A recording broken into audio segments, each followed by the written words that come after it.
Olá, estamos de volta com mais um episódio de Sono e Saúde, o programa que pretende explicar e falar tudo sobre o sono e os problemas relacionados ao sono e à sua saúde. Eu sou o Sérgio Brandão, jornalista especializado em ciência e medicina, e eu estou aqui no estúdio com a doutora Andréa Bacelar, que é a nossa consultora e apresentadora do programa também. Andréa, você é especialista em medicina do sono, neurologista e membro da diretoria da Associação Brasileira do Sono. Como é que você está se sentindo no programa de hoje? Está com sono? Não. Graças a Deus eu durmo bem para poder cuidar da saúde das pessoas que me procuram. Pois é, e hoje nós vamos falar de um problema que é muito frequente, que é o excesso de sono, a sonolência que às vezes a gente sente durante o dia. E quando que isso é normal, quando que precisa ser olhado com atenção. Então, sonolência é um problema quando a sonolência excessiva deixa de ser uma coisa normal. Isso é um tema muito importante. A gente tem dois grandes blocos, né? Não dormir, insônia, e sonolência, dormir muito ou estar com muito sono. Entender que sonolência é uma fase, é um estágio do sono, né? A gente passa todos os dias por um estágio de sono chamado N1, que é a transição da vigília para o sono leve e depois sono profundo.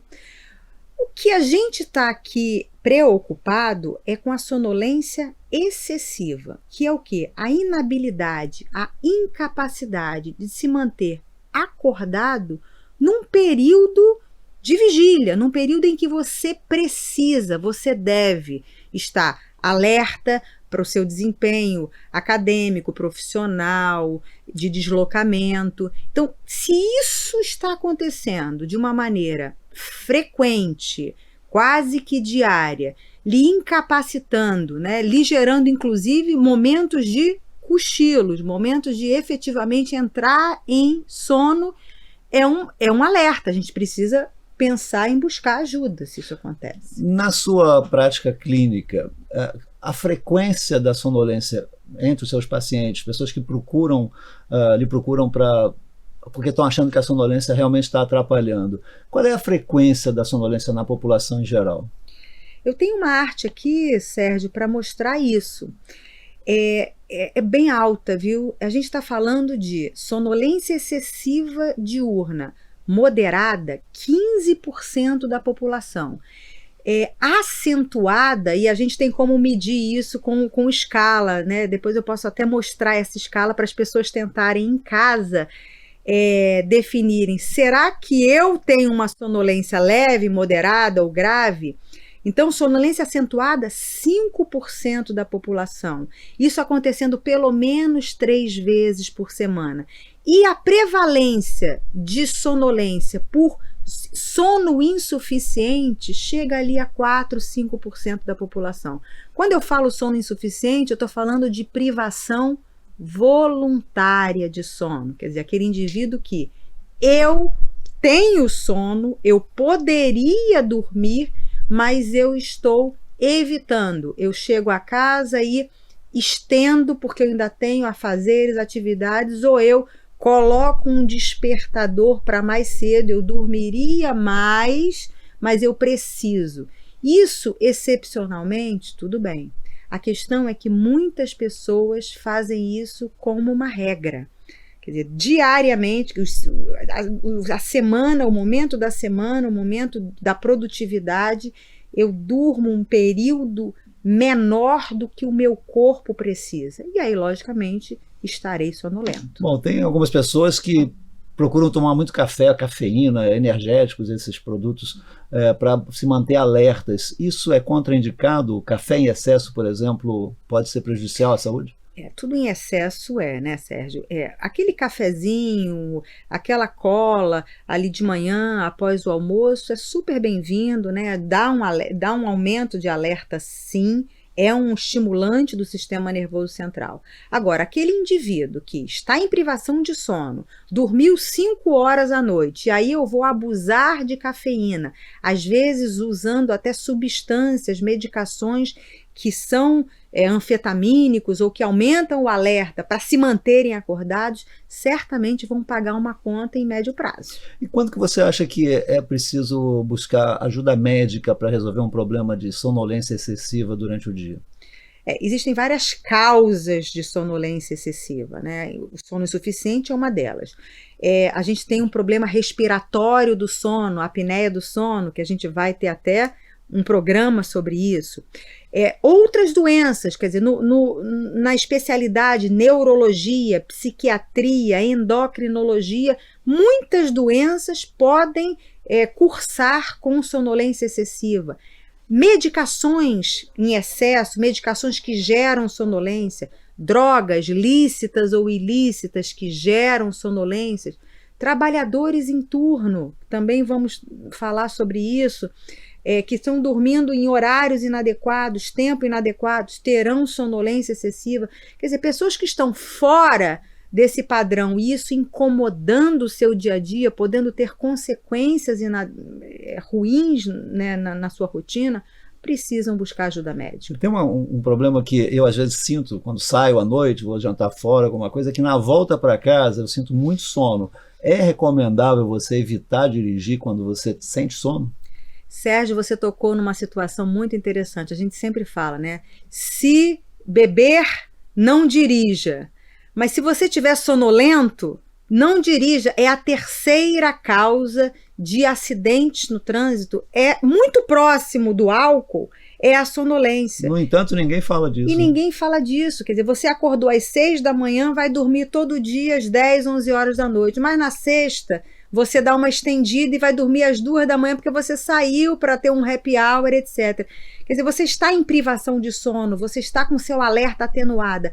Pegar um carro e voltar para casa no escuro, você pode ter chance de cochilar no volante. Bom, e falando em cochilo, cochilar durante o dia, depois do almoço, é normal ou é um problema? Olha, cochilar não é problema. A questão do cochilo é que as pessoas não fazem isso como hábito. As pessoas não fazem isso regularmente. As pessoas fazem isso no final de semana. Se você usa cochilo como siesta, como vários países, né, na Europa, eu vou, após o almoço, tirar aquele períodozinho de 20 minutos, né? Cochilar não é dormir 1h30, 2 horas. Isso significa um ciclo de sono. Então a gente vai cochilar 20 minutos de rotina, como hábito, após o almoço, num momento em que a gente tem uma queda da nossa temperatura corporal. Então essa vontade de dormir existe porque biologicamente a temperatura do corpo cai nesse momento ali entre 1h às 3 horas da tarde. É comum isso acontecer, mas que passa. Não necessariamente a gente tem que cochilar. E se a gente o fizer, que o faça de rotina.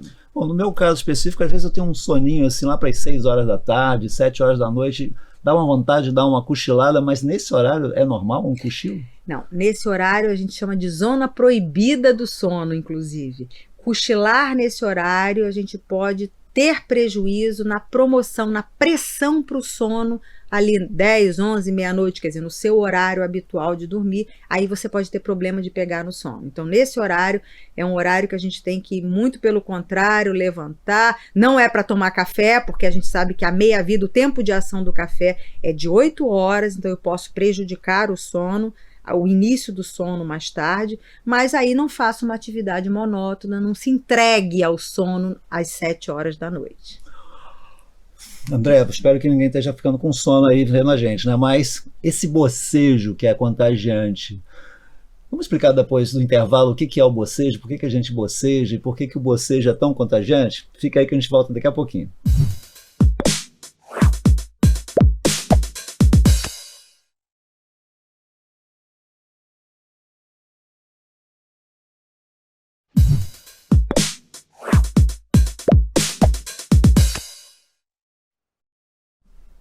Estamos de volta com o segundo bloco do Sono e Saúde de hoje falando de sonolência e sonolência excessiva que se torna um problema. Estamos aqui com a Andréa Bacelar, médica, neurologista, especialista em medicina do sono.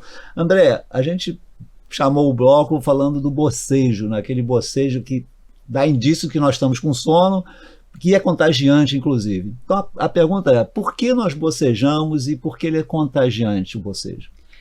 É uma manifestação cerebral de que as funções estão falhando, quer dizer, está na hora da gente se refazer.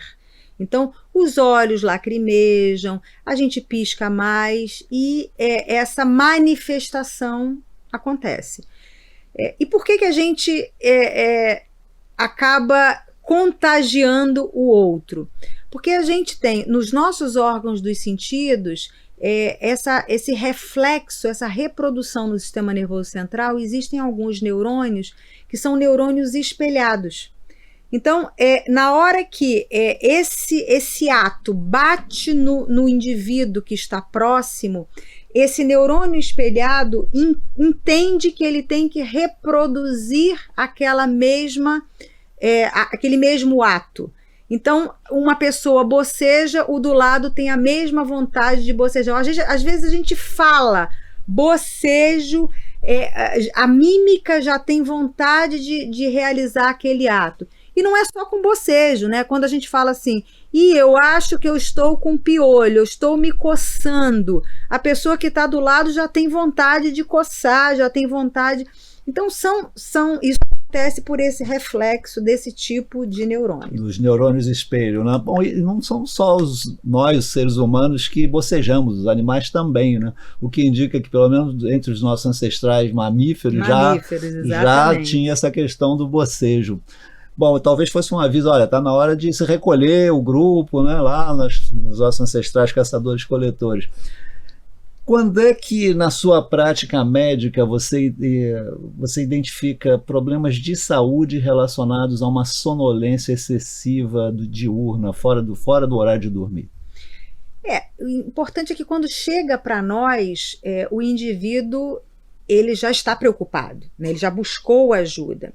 Eu acho que o importante é a população que está vendo esse programa entenda que ter sonolência durante o dia, né, no seu momento diurno, no seu momento claro, não é normal, né? Frequentemente, um dia ou outro, dormir mal na noite anterior, ok. E isso vai gerar consequências agudas.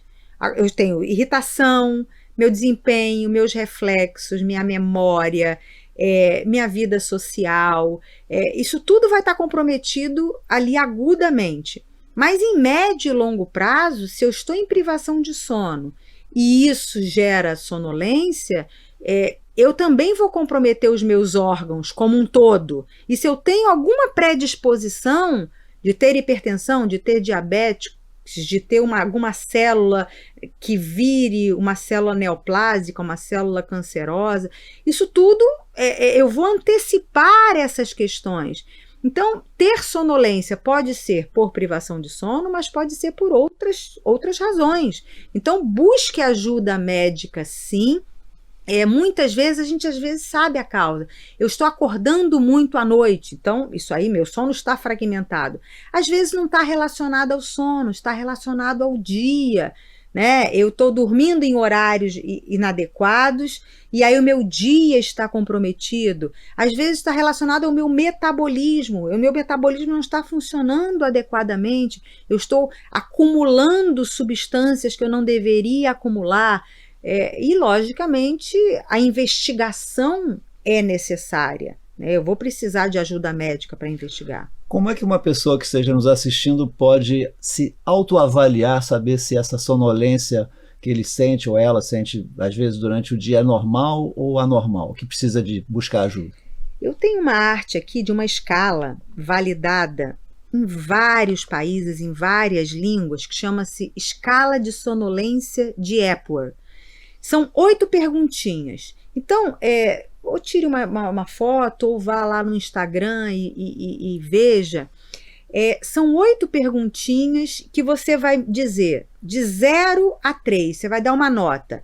0 é nenhuma chance, 1, pequena chance, 2, moderada chance, 3, alta chance de cochilar nessas situações. Até 9 é normal. E aí, de 10 a 14 é leve, de 15 a 20 é moderado e de 21 a 24 é grande chance, alta chance de cochilar. E aí a gente vai ver essa sonolência. Então vamos colocar de novo aí o quadro de perguntas para fazer essa autoavaliação. Então vamos ver. Se você tem, por exemplo, sonolência sentado e lendo, de 1 a 3, quanto que você se autoavalia? Se for 3, você bota lá do lado, 3. Assistindo TV, que é o meu caso, eu vejo TV e já começa a ter vontade de dormir. Isso. Então evita até assistir televisão. Então eu poria para mim 3. Sentado, quieto em lugar público, em atividade. Sem atividade. Assim, eu estou numa sala de espera, ou fui ao cinema, ou estou numa reunião, estou aguardando. Quer dizer, nesse momento, estou ali numa situação monótona. Tenho chance de cochilar? Aí coloque o seu número. Como passageiro, né? Você está ali, sentou no ônibus, ou pegou aquele ônibus do condomínio, ou está no trem. Tem chance de cochilar, né? Quando você está ali 1 hora sem parar, andando ali de ônibus. Então vamos ver carona. A próxima, vamos continuar aí essa autoavaliação. A próxima pergunta que a gente se faz é...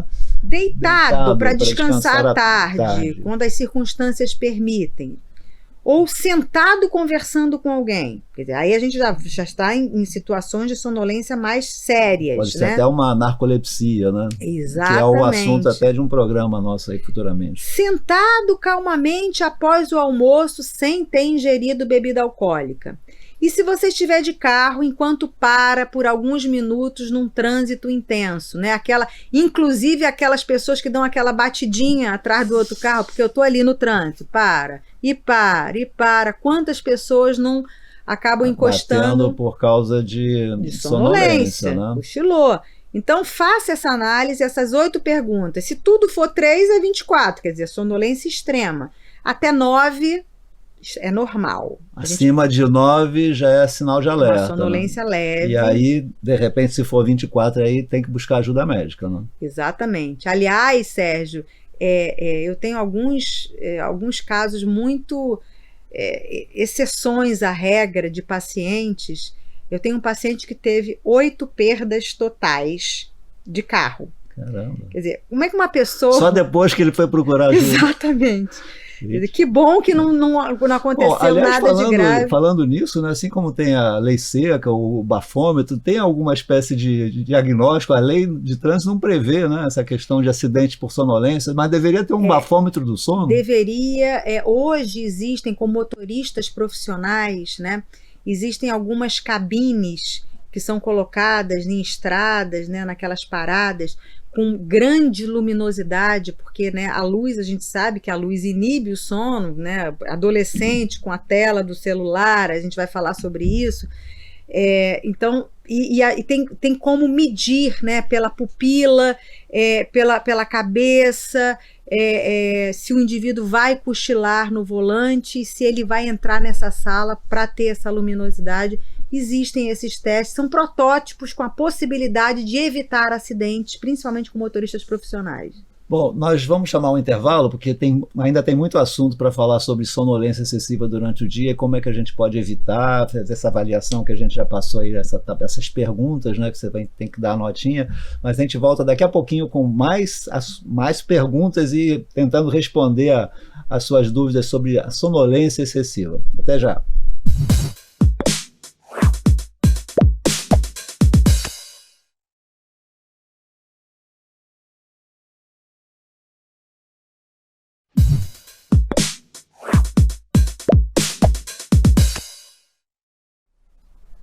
Estamos de volta no terceiro e último bloco do nosso programa de hoje, falando sobre sonolência. Quando que a sonolência é um problema? Preguiça e sonolência são irmãos gêmeos? Como é que é? Quando é que a preguiça atrapalha também, ou a sonolência? É um grande estigma falar dos indivíduos que têm sonolência excessiva são taxados anos como preguiçosos. O que acontece?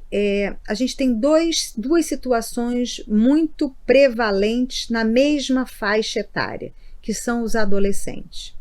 Os adolescentes, eles precisam estar em sala de aula, né? Agora a pandemia mudou um pouco, online, híbrido, etc., mas voltará a estar em sala de aula 7 horas da manhã ainda. A Associação Brasileira do Sono tem um projeto com a proposta de mudar esse horário, principalmente para o ensino médio, para 8h30, que é o horário já lei nos Estados Unidos, em alguns estados dos Estados Unidos. Por quê? Porque esse adolescente ele tem um atraso na fase de sono e ele precisa dormir até mais tarde. Essa questão de estar em sala de aula às 7 faz com que esse adolescente precise acordar às 5h30, 6 horas da manhã. Então o que acontece? Ele está cochilando, ele está dormindo, ele está sonolento. E aí, o que é dito a esse adolescente? Preguiçoso, né? Você está cochilando, você não presta atenção na minha aula, e assim. Aliás, essa questão do sono do adolescente é tão importante que nós vamos fazer um programa Sono e Saúde inteiro sobre o sono do adolescente, e essa questão da necessidade de começarem as aulas, especialmente no ensino médio, né, mais tarde, a partir das 8h30, como já acontece nos Estados Unidos, na Europa, em outros países.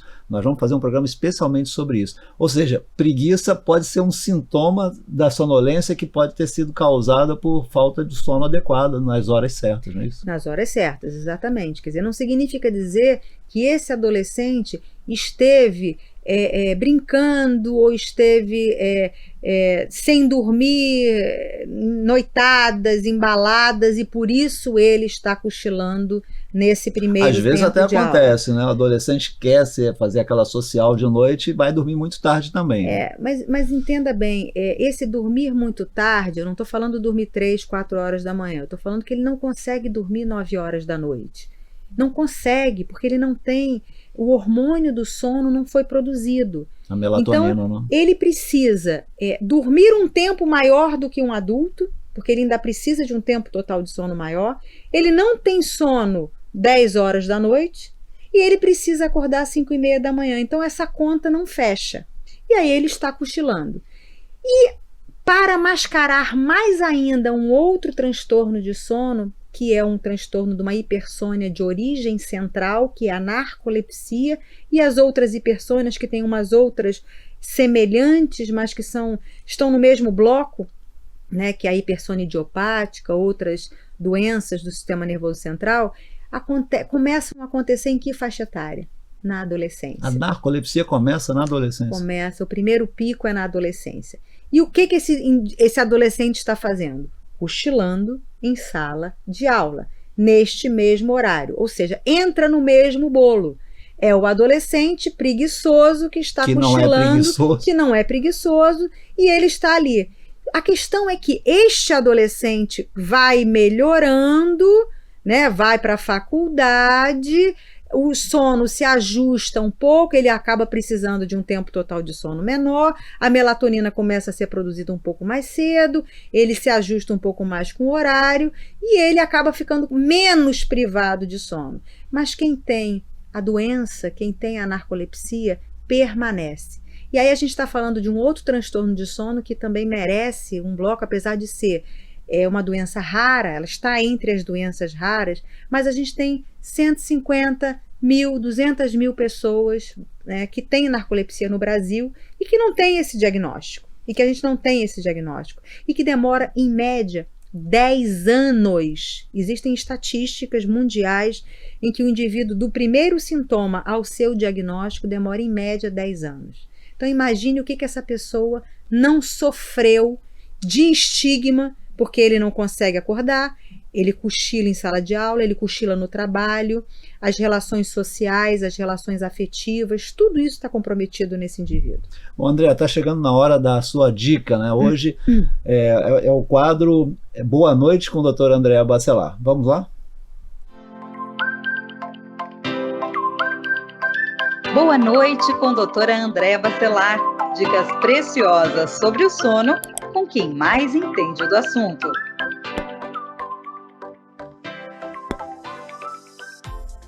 Hoje a minha dica é sobre o cochilo. Se você quiser cochilar, que você tenha isso como hábito regular, que todos os dias lá após o almoço você se recoste e tente cochilar por no máximo 20 minutos. Mais do que isso, a gente vai comprometer e você vai entrar em sono e vai ter dificuldade de acordar. Então esse hábito regular pode fazer parte da sua vida, sim. Não o faça apenas no final de semana. Então, essa foi a dica de hoje do programa Sono e Saúde, no quadro Boa Noite com a doutora Andréa Bacelar. E se você quiser outras dicas da doutora Andréa, você também tem os podcasts, né, Andréa? Os podcasts de rádio, de áudio somente. Então, pelo seu Instagram, você pode chegar lá e acessar no Spotify também, tem lá os podcasts com todos esses assuntos, alguns em mais detalhe do que nós estamos abordando aqui. Bom, então nós estamos chegando ao fim de mais um programa Sono e Saúde. Voltamos em breve com outros assuntos relacionados ao sono e à sua saúde. Até a próxima.